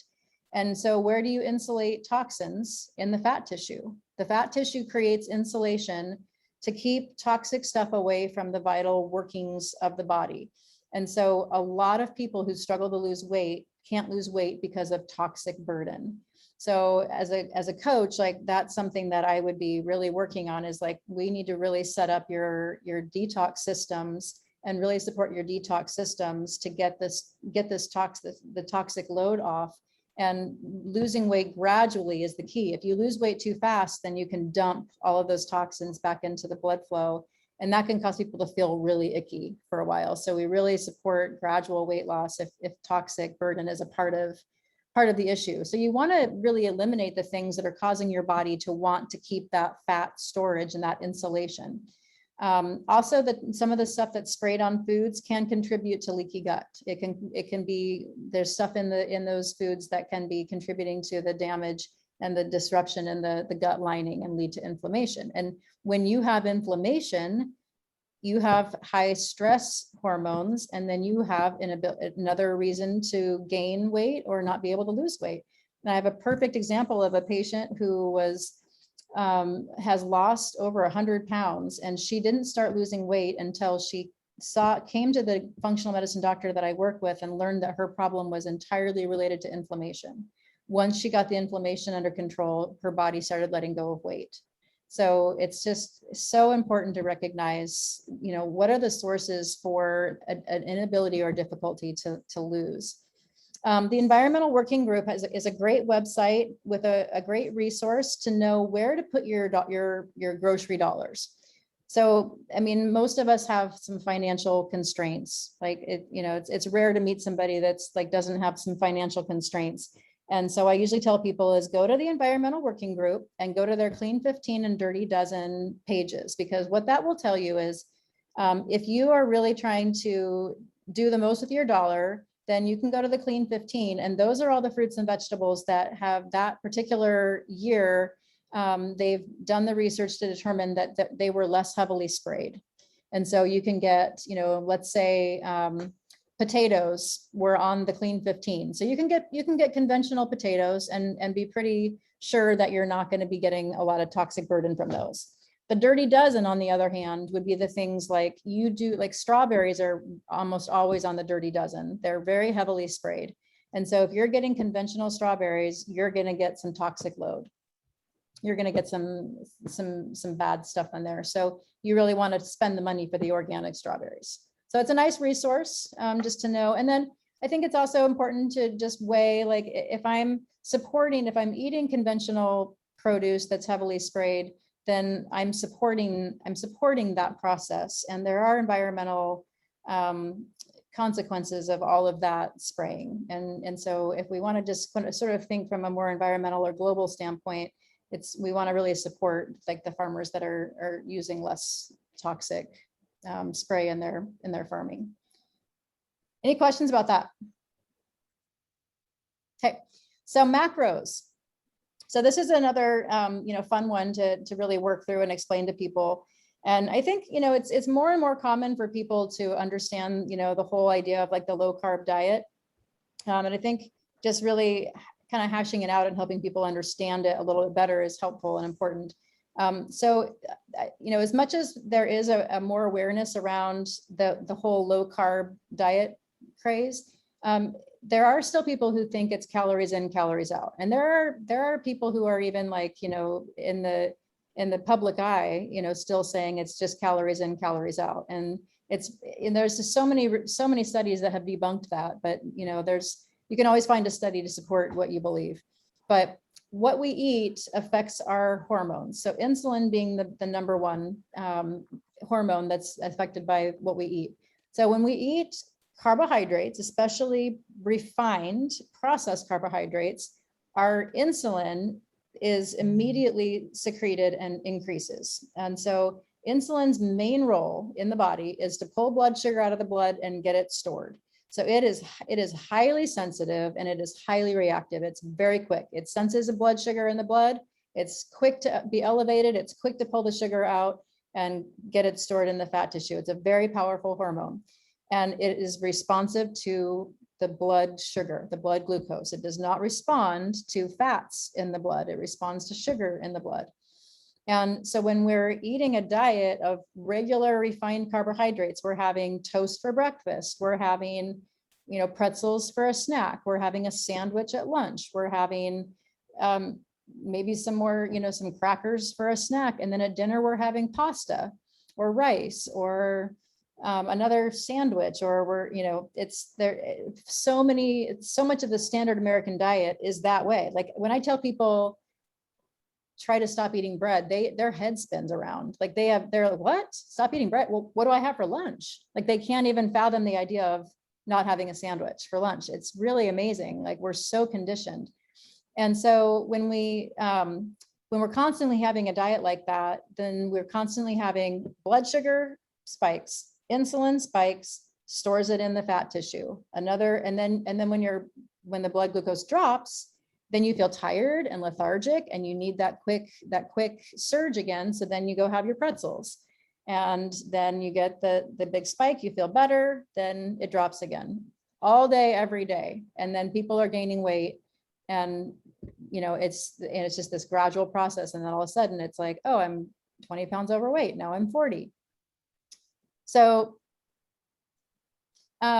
what we want to do is really get to the root of these blood sugar spikes. So, and blood sugar is actually, in my years of cardiac rehab, I have learned that blood sugar, and with everything that I've been reading, blood sugar is a bigger predictor of heart disease than cholesterol.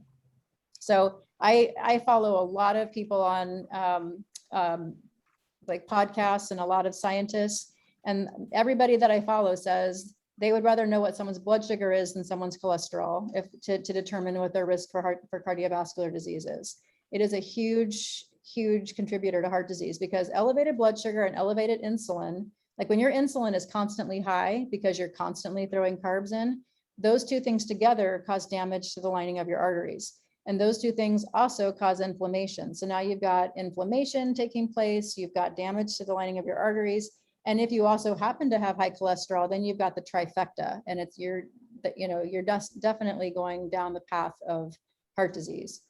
So we want to be eliminating those big blood sugar, insulin, roller coaster spikes.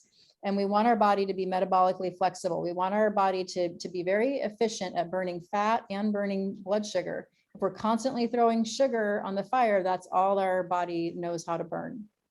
So the standard American diet, it's basically a sugar burner diet. It's just, you're going to be a constant sugar burner and your body is not going to know how to burn fat. What we want is a diet that's mainly clean protein. So, again, healthy sources of meat or poultry or fish. If you're vegetarian, then there's, a whole nother, line of things we could talk about. Healthy fats. So, you want fats from avocados and from nuts and olives. You want lots of veggies. Your body, your microbiome thrives on lots of veggies. some fruit. You don't want to go overboard on fruit because of the sugar content if you're trying to lose weight, but fruit definitely has a place in the diet. And I will say, everybody that I work with, everybody that I follow says, grains do not need to be a regular staple in the diet. They should be something that you have maybe a couple times a week, and they should be ancient grains, and they should be whole grains. So whole grains, what I mean is, like, you might have some quinoa. You're not having quinoa crackers, you're just having some quinoa. You're cooking it over the stove and having a nice ancient grain. There's other ancient grains that you can use. You can use sorghum, you can use millet, but not having pasta or bread. Those are processed. And you don't need grains every day. There's whatever, minerals or vitamins that are in grains are available in all the other foods that we can eat. And grains tend to have the biggest effect on our blood sugar. So that's the deal with macros. So we're going to jump into sleep and exercise in our last 20 minutes here. And I'll try to move quickly so we can get it all covered. So sleep. So, it's the thing I like to really address early on here is, I think that in our society, we have really come to a point of honoring and celebrating the people who sacrifice sleep. If you are somebody that's like, I'm the first to work in the morning and I'm the last to leave, and I take my work home with me, and I was up till 10, working on this project, it's like, we're supposed to celebrate that. We're supposed to be like, oh God, that guy, he just gives everything to the job. But that is going to come back and bite you in the end. And people who live their life for work and who sacrifice sleep for everything else, it is a sure way to burn out and a sure way to have massive health issues.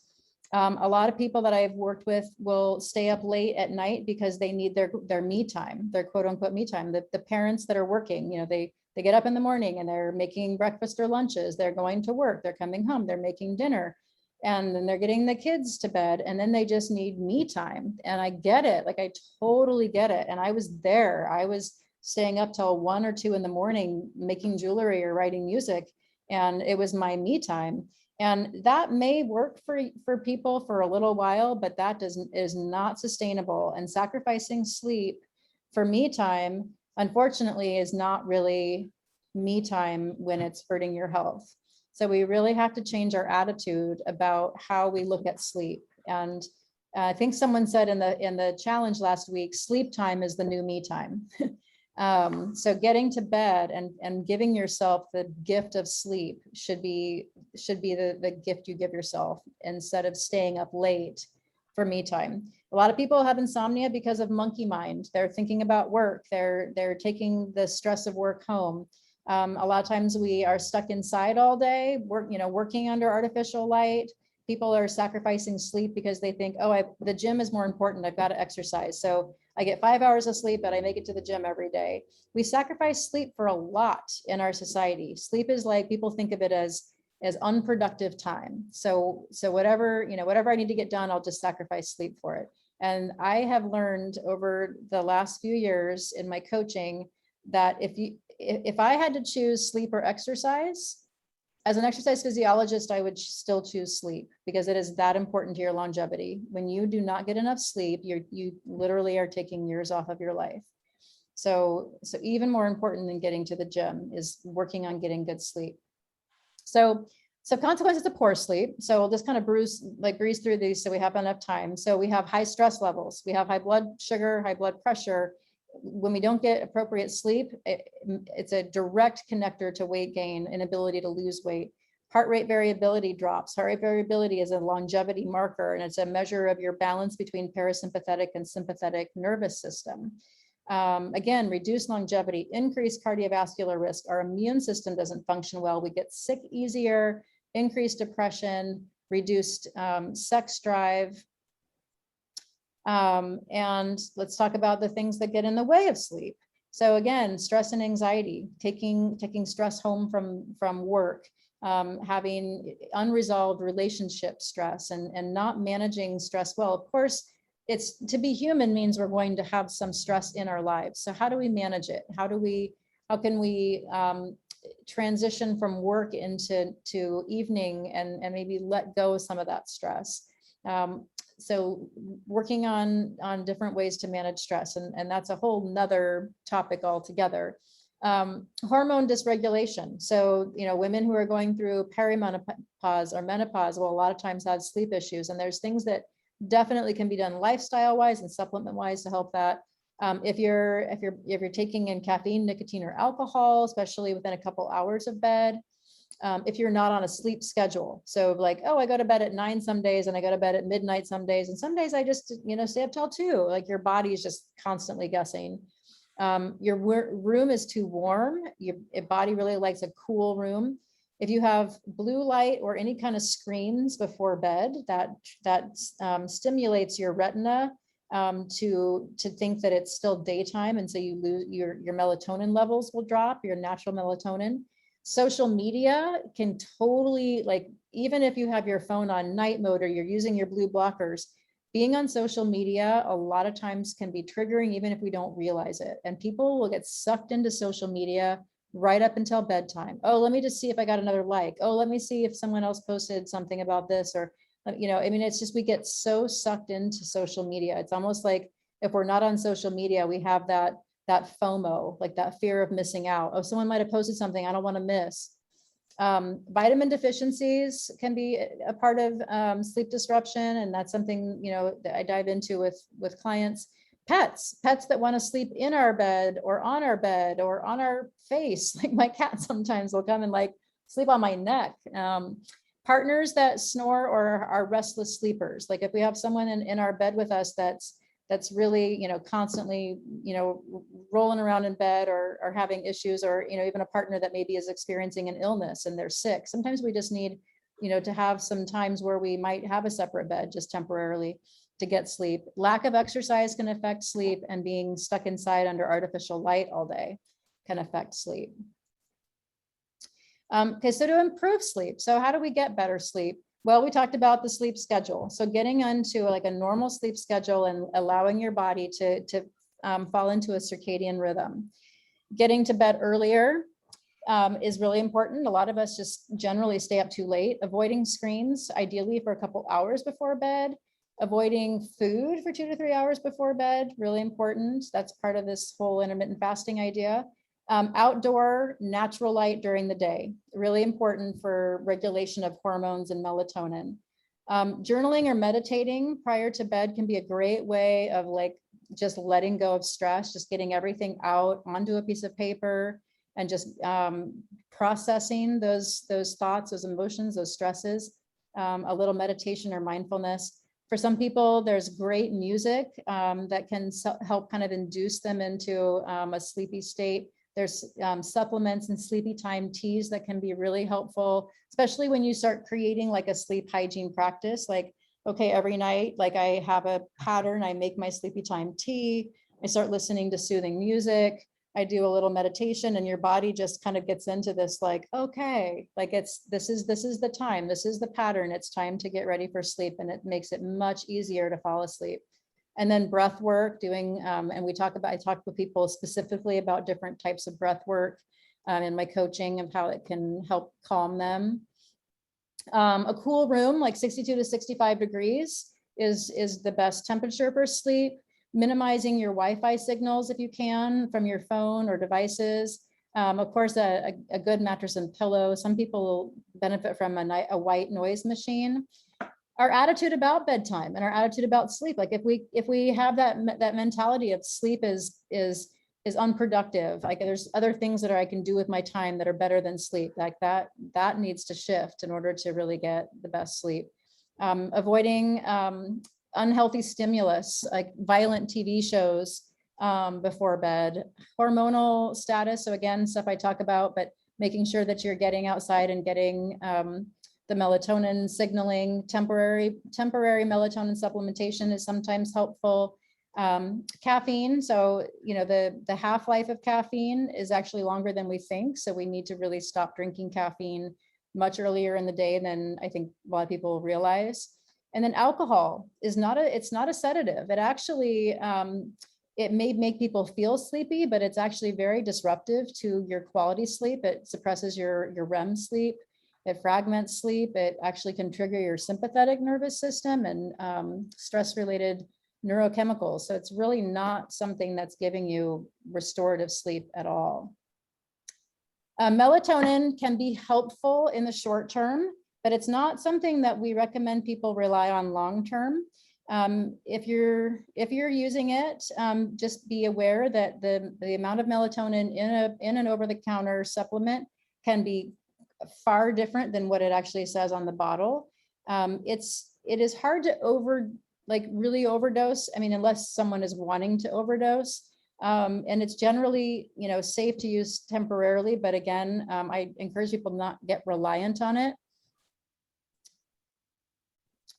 And then I talked about music. There are some types of music that can be really helpful. They need to, there can be specific tempos or cadence that actually, they really do trigger the parasympathetic branch of the nervous system. They tend to have more long drawn out sounds.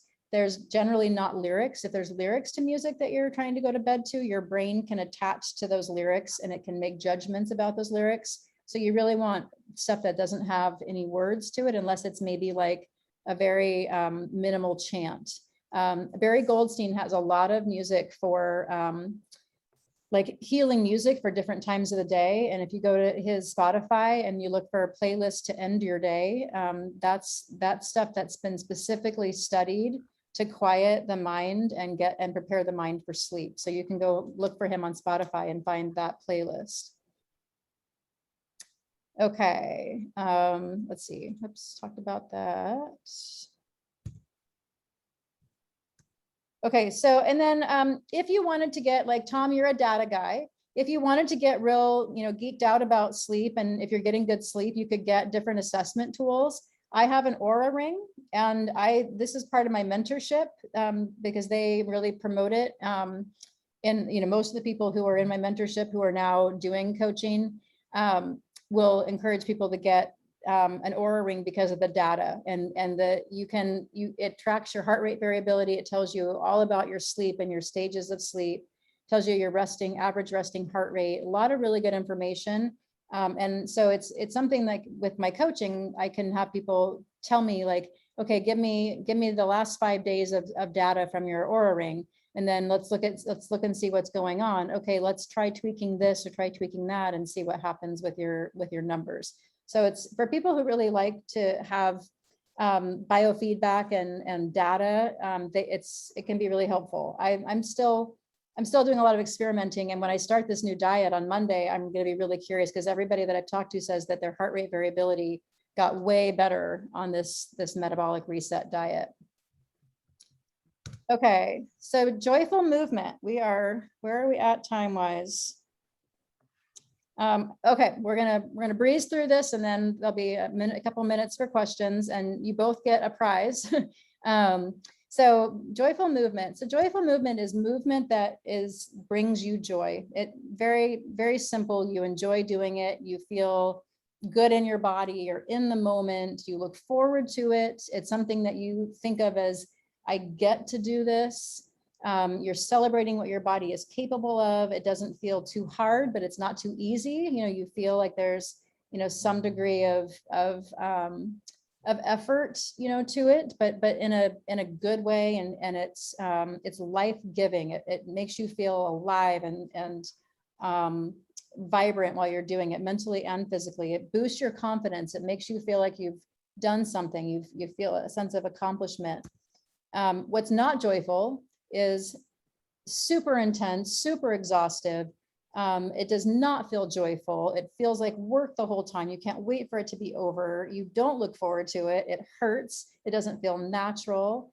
You feel like if you don't work hard enough, you beat yourself up. It breaks your confidence.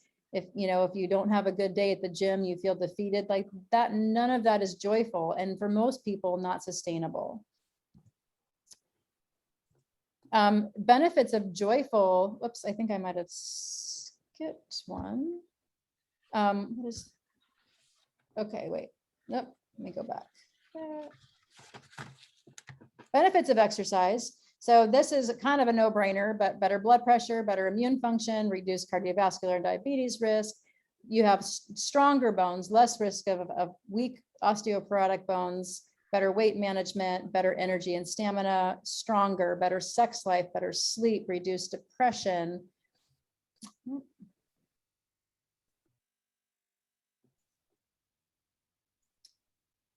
Better anxiety and stress management. Your digestion is better. Your skin health can be better. People will say, like, people who exercise regularly have a glow about them, better mental focus, better confidence and self-esteem, lower blood sugar, better insulin levels, improved coordination and balance. Your triglycerides and cholesterol levels will be better. You'll be more limber and have less risk of injury. I mean, the list goes on. It is incredible what regular joyful movement can do to support our health. So what's the best exercise to do? And I tell people every time, what will you do consistently? What is the thing that feels joyful and good and you are motivated to do it consistently? That is the best exercise. If people are already at a high degree of motivation and they really want to fine tune their exercise, then we get into the more nitty gritty, like, okay, let's talk about, specifically, how much cardio and how much weight bearing, and let's talk about a progressive plan. But I'm most concerned when people haven't been exercising, I'm most concerned with what will you do consistently and what will make you feel good when you do it. That's what you should be doing. So ideally, most people, everybody is doing some degree of aerobic, some degree of strength, some degree of flexibility. Walking is a great, very accessible way to get cardio. Lots of other cardio options are good. Some people like to swim because they have joint pain. Yoga is great for strength and flexibility. Doing some kind of cross training can be really helpful for people, especially if they're trying to get out of a rut, trying to kind of kickstart a little more weight loss. High intensity interval training can also be really helpful to kind of get out of a rut or to move yourself when you've kind of hit a plateau. So the 3 C's of being successful with exercise or joyful movement long-term are commitment, convenience, and consistency. So I just recently heard someone say on a podcast, are you committed to your excuse or are you committed to your transformation? And I love that because people can always come up with excuses. And sometimes they might not seem like an excuse, but if you're coming up with reasons not to, then it may be an excuse. So are you committed to that or are you committed to your transformation? So being really committed to your why. Finding things that are convenient to do. If they're inconvenient, its success factor drops quite a bit. And then consistency. And by that, I mean, even if you just have time to go for a 5-minute walk, do something for your body and be consistent with the effort and celebrate it. I should add a 4th C that says celebrate. I'll do that for the next one because we have to celebrate our efforts. If we only celebrate ourselves when we've done the big thing, when we've done the 30-minute walk or when we've gone to the gym, but we don't celebrate the smaller efforts that we squeeze into a super packed day, we lose a lot of opportunity for some good, positive, motivating energy. So really celebrating every effort that you make and really putting your focus on what you're doing positively versus beating yourself up because you only went for a 5 or 10 minute walk. No, at least you did the 5 or 10 minute walk. You get to celebrate that. And when you're consistent every day, that's what builds the habit. That's what keeps you on that path long term. So it's creating those neurons that fire together, wire together. You keep firing the neurons together, eventually they wire together and you've got a permanent pathway through the brain that says, this is who I am now. I'm somebody that exercises every day. Okay, let's see, where are we at? You cannot exercise your way out of a bad diet. This is something I would really love to work with more of the running community because I see so many people going out and doing these long runs. And then they finish the run and they're eating Doritos and McDonald's and Burger King and donuts and the absolute worst crap. And their body's already inflamed from all of that running. And then they're just adding more inflammation. And then they wonder why they end up having more injuries and health issues because they're runners. They should be able to eat whatever they want. Doesn't work that way. So, again, you can be a sugar burner or a fat burner. And if you're exercising, but you're still eating all those carbs, your body still wants to be a sugar burner. Intense exercise, when you're not sleeping very well, when you're restricting your calories a lot, can actually have the opposite effect of what you want. I have seen so many people, they are killing themselves. They are restricting their calories severely. They're working out twice a day, 2 hours at a time. They're torturing them, punishing themselves. And then they've got this like extra, maybe 5 pounds around the middle that they can't get rid of. And it's just like, your body is so full of stress. You're killing yourself. I'm sure your stress hormones are through the roof. And what you're doing is actually the opposite of what you need. So sometimes I will tell people, I want you to stop going to the gym. I want you to go for a 30-minute walk. And then I want you to give yourself more calories, because they just take it too far. I see it too commonly. How to stay motivated. Okay, sometimes a workout buddy, someone to be accountable to. Really good music. Sometimes just like having good music in your ears will make you motivated to like go the extra mile. Trying a new activity, like maybe you want to sign up for a Zumba class or a spin class. It's something you haven't done before, and maybe having that class schedule will help you. Signing up for a fun run or a fun walk, like a nice fun community event that is going to make you have to train a little bit for. Maybe you have an epic hike in mind. Maybe there's a place you've always wanted to go that has this beautiful hike that you really want to get to the end for the glorious view, and it's a little bit of a stretch, so you need to train for it. Setting realistic goals. If they're unrealistic goals, it's just setting yourself up for failure. Eliminating guilt and shame in the process, celebrating every little small success, and remembering that it is a journey, not a destination. It's not a sprint, and you need to be able to celebrate every step. Okay, I made it. It's 11:01.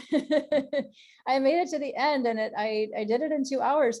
What questions you guys have? I want to honor your time. It's a Saturday, and I'm sure you've got things you want to do. If you have any questions, feel free to ask, or you can message me through Facebook if there's something you want to just ask on a more personal level. Nothing? Yeah, I mean, I think that was a great recap. Thank you so much. And I've taken away so many ideas from all of this, and I just really appreciate you sharing that with us. I know we were your beta group, but still it's just nice to, be able to be a part of this and be able to have so many takeaways from it. So thank you so much. Thank you so much, Amy. I appreciate you being there for the week and all of your engagement. And Tom, thank you for being here for my very first ever masterclass. And I did get to record it, so I might be able to use it for something in the future. So you guys both will get a prize, because I think I had 2 testimonials, and Tom, you've written me testimonials before. So you can choose. I will message you both with the 3 options, and I'll get those to you. So again, thank you for being here today and letting me learn and grow and develop into this coach that I'm going to be. I also have to give you a compliment on your slide set. Oh, thank you. I've been a professional presenter for some 30 years. I know the amount of work that goes into this intimately. Yeah, For sure. Yeah, it's been fun to actually like learn a lot of these like different like technology platforms and different tools that I never knew about. It's I love being 50 and like starting over and realizing my brain is still like very receptive to new information, and it's enjoying learning all of this. So thank you for noticing that. It's been fun for me too. That's good. All right, you guys, you have a wonderful weekend, and I'd love to have you still be, active. I'm going to keep the challenge group going. You guys are going to be like my grandfathered in members to this group that I'm just going to keep as an ongoing free kind of community. You're my early tribe members, and it's going to be something I'm going to look forward to just having as an ongoing thing that I do. So I hope you'll stay engaged with it. Fantastic. Thank you so much for that. Yes. Yeah, absolutely. All right, I'm going to wind it up here and wish you guys a wonderful weekend. Okay. You too. Thanks, Angie. So Angie, I am planning on giving you a call in a few minutes, if that's okay. Sure. Yep. Okay. Okay. Bye, guys. Bye-bye. Bye-bye.